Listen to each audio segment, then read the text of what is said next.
Everybody, I'm Alex Lozano, and welcome to Let's Rock with Alex Lozano, my podcast. I am here with musical guitar playing badass, to me personally, and definitely one of the best harp players I've ever heard. And he's doing a clinic here at Lucy's Blues Bar, correct, here in Conroe, Texas.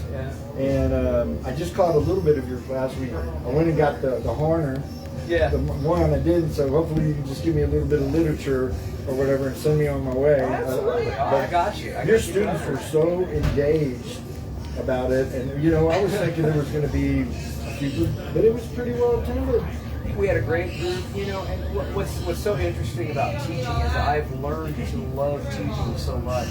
I had some amazing mentors growing up. Because I'm a performer first and foremost. You are. I love being on stage. I'm uncomfortable when I'm not on stage. World-class performer, but You're too kind. But you know what I had some amazing mentors growing up. I mean, Bo Diddley was one. You can read about that. Right, I mean, right. Joe Hughes, Houston's own Joe Hughes. I got to hang out with him a little bit before he passed. Man, that guy. What up? Little Joe Washington, his cousin. Yeah. Oh, Blue Iguana on Wednesday nights? Are you kidding me? I have many. I got lots of little Joe Washington stories. Oh, just for time's sake, you know, Joe Hughes was such a hands-on mentor, such a wise person. Yeah. And I find myself, sharing some of the knowledge that he shared with me. You know you're passing it on. Yeah, absolutely. And You these. can't keep it. You can't take it with you. Well, right. Why And would- these workshops and the classes and even one-on-one lessons that I do kind of on the side, I never really realized how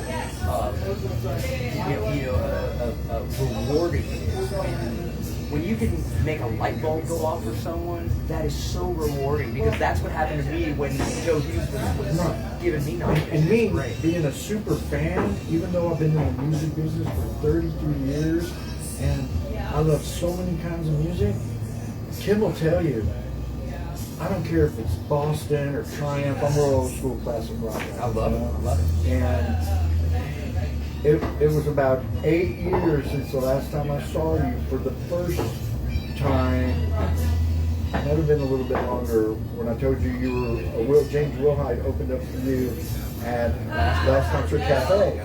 And you know, everybody's doing their business parties and having a good time. But bro, when I saw you play, it was mind blowing. I mean, the professionalism, the way you carry yourself, the fun you're having on there. So anyway, back to the Toddy Oak show. Remember, that's when the first time you saw him, right? Was I not bullshitting? Yeah, I mean, I was like, and then You're very kind. And then get this.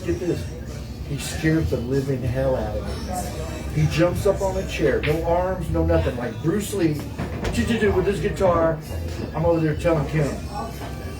He's a girl. I'm not. I mean, I'll try. I'm 60 years old. I'm not the Matrix. I can't help him. Look. What the thing, and this ties in. What you just said ties in with the lessons that Joe Hughes taught me way back when I was a teenager. How music engages and brings people together. There are no more boundaries. Like it's White, so black, amazing. green, purple, don't matter. That's what I saw the power of the music from Joe Hughes do that when I was a teenager.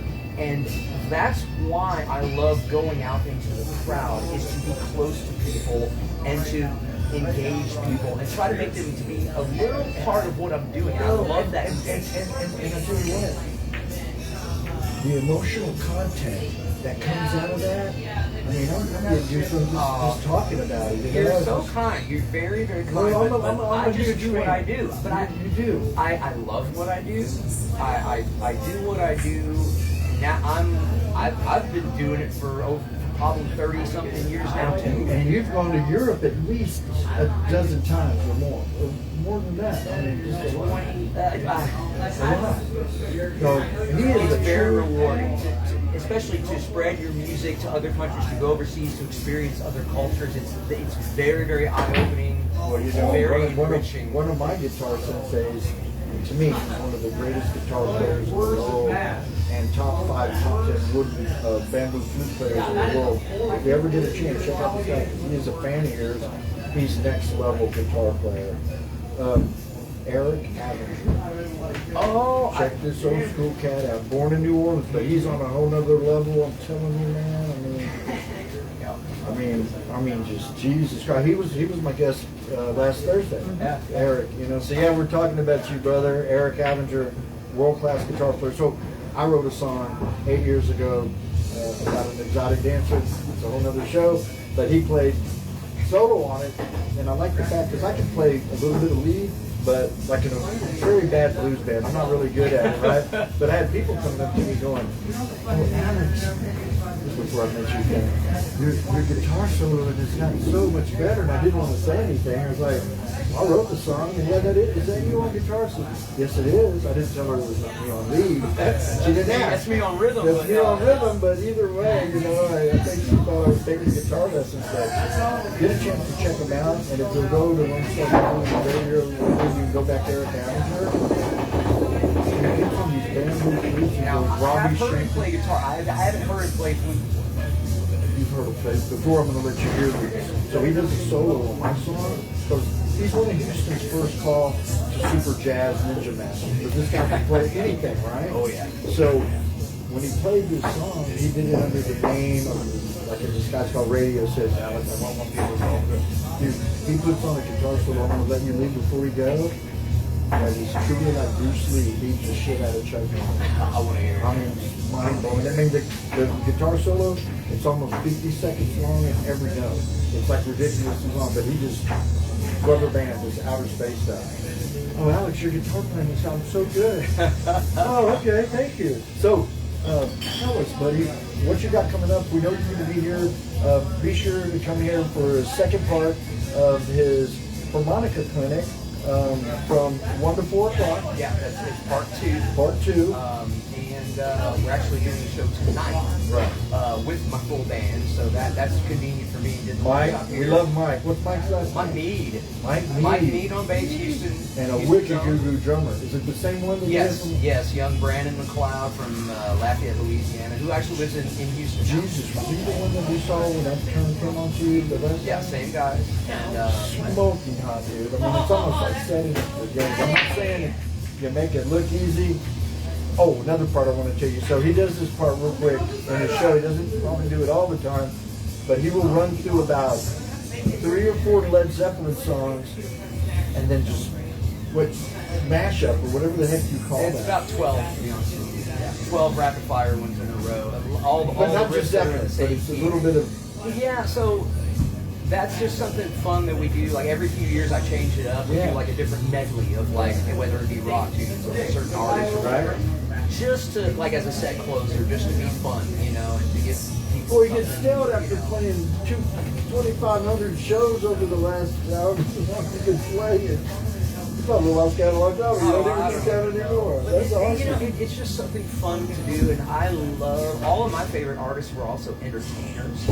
And my philosophy has always been like, you know, if you can have strong material, strong musicianship, and a great band, you know, on top of that, Brother. if you can add some Brother, you showmanship, you know what I mean? just, no. You just put this in my head, and I swear on a stack of Bibles, you are this. You are definitely the James Brown of blues Okay. rock guitar.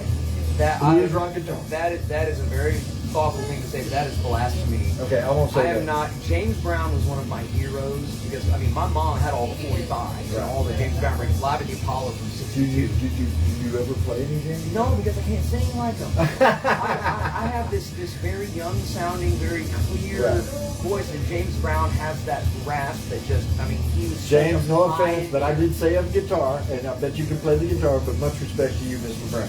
But I mean, he was such a trailblazer. And He was. And Little Richard, oh my God. Tutti Frutti. And he'll be the first one to tell he has no problem telling you that. But see, the early rock and roll guys too were Chuck Berry started the whole The guitar. record, the big record, the movie, Cadillac Records. Cadillac, ooh, God, Jesus Christ. Yeah, man. Who was that badass guitar player who almost got into a fight with Howlin' Wolf, and he was like the studio player. He was a big blues You talking guitar about guy. Hubert Sumlin? No, He played Wolf. No, the guy, who was the other badass guitar player back in that era that was like the studio guy there? Not the studio guy.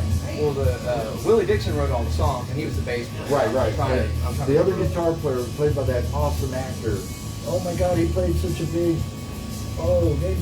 It's been so many years since I've seen them. I can't remember. Anyway, Hey, yeah, our train just keeps going. Yeah, it is, man. And that's all me, guys. I'm just so excited to be with you. Be careful on the mic. You banged it. Oh, okay. You're banging the mic. Okay. We're excited. Well, tell us a little bit about what you got coming up, and I know there's some people you'd like to give a big shout out to, and we would really like to hear about with your son, who has a very rare form of autism, I believe. Well, yeah, yeah, absolutely. I enjoy talking about my son and raising awareness about hypoglycemia. So my son's name is Bo. We named him after Bo Diddley. Right on. Because Bo Diddley was very, very generous to me when I was a teenager. Right. So my son was born with a rare disease called hyperinsulinism, which is kind of like the opposite of diabetes. It's too much insulin, his pancreas won't stop, and it causes severely low blood sugar. Now, hypoglycemia, low blood sugar, is generally overlooked by the medical community. It's very underdiagnosed, and it All causes. types of diabetic. So you know what lows feel like. It is popular. I hate to use that word, but it's very common. But you know what lows feel like, and it sucks. Imagine being low all the time. Right. It causes so many issues, it's so many symptoms, the anxiety, and also, and I definitely have to say this, the lack of focus, all of this stuff. And he's right about all of that, everybody. And also, don't ever get addicted to sugar. Sugar is the most horrible thing on the planet. Well, some kids that have what he has need more carbs and need more sugar than other kids because they have chronically low blood sugar. Because it's reversed of the diet. See what I'm saying? Not all kids. Now, everybody is different. So he has transitioned into what's called ketonic hypoglycemia. He overuses ketones. And again, you can Google all of that, but the main point is that it caused him a brain injury when he was about 1.5. He had a seizure. He has the autism diagnosis, but he's an amazing, otherwise typical, crazy 11-year-old. He's your mini-me. He is, but he just has trouble speaking because it damaged that part of his brain. But his journey has just been, it's been very challenging, but also. I hope it inspires other people. Oh, like absolutely. It's inspired me. I can't wait to talk about it, and eventually I will have you on my other radio show, and we're going to play your music on my other things. I'm all about your fight with this, because that's exactly what One of the very quickly points that I want to make about it is that, I mentioned earlier that low blood sugar or hypoglycemia, there are many diseases that cause hypoglycemia, and the symptoms of hypoglycemia are, so many kids and even adults are misdiagnosed with ADHD. What's the first thing that happens when your blood sugar is low? You can't focus, you can't concentrate. Right. So many kids are misdiagnosed with Ritalin. Well, but see, so many kids are misdiagnosed with anxiety disorder. Right. Maybe even epilepsy. Like my son, when it's prolonged, like that, you have seizures. Well, that could be a blood sugar issue, and doctors aren't taught that. So it's just kind of raising awareness. If you have these symptoms, it may not just be, you go to the doctor and, here's some medicine for that, but they don't ask, hey, do you feel better after you eat? What time of day?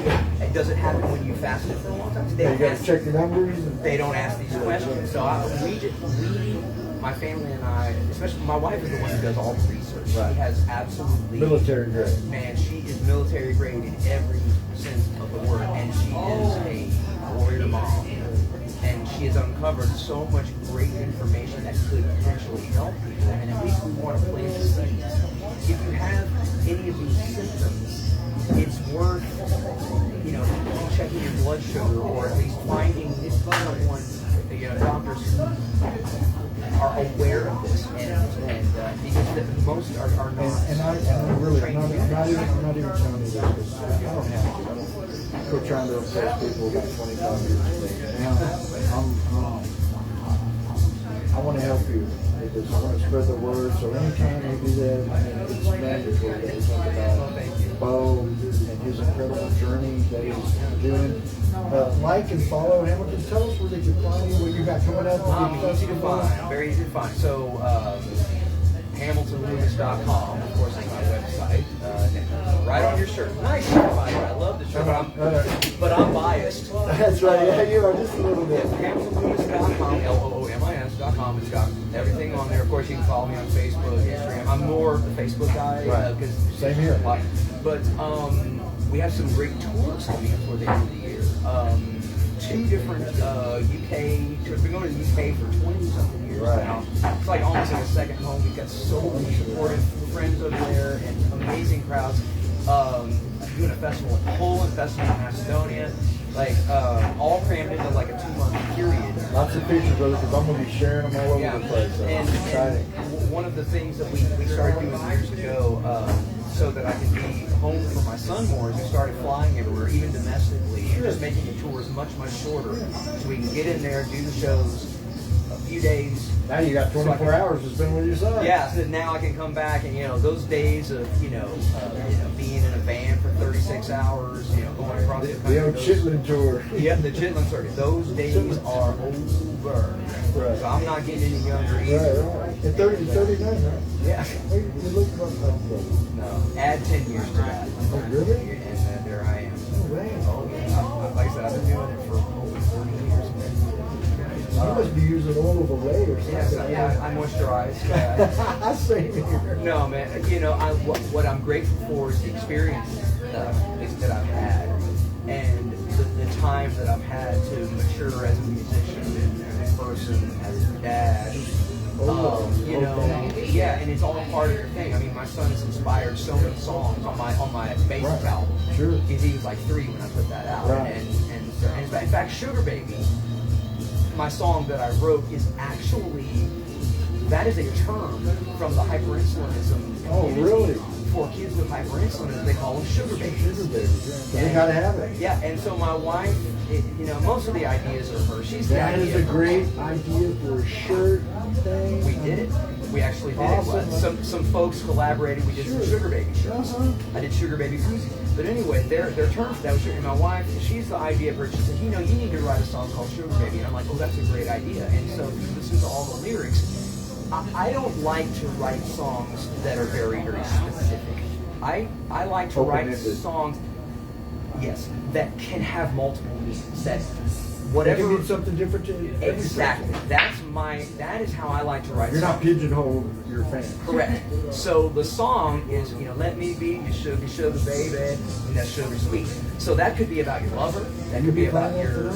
Huh? Will you be playing that? Absolutely. It's become kind of one of my signature songs. I play harmonica on it too. Right. But the point is, like, I made it to where, like, oh, if someone wants that to be about their love or their whatever. Right. But if you listen to the lyrics very carefully, there's a whole bunch of references of like tired of being low.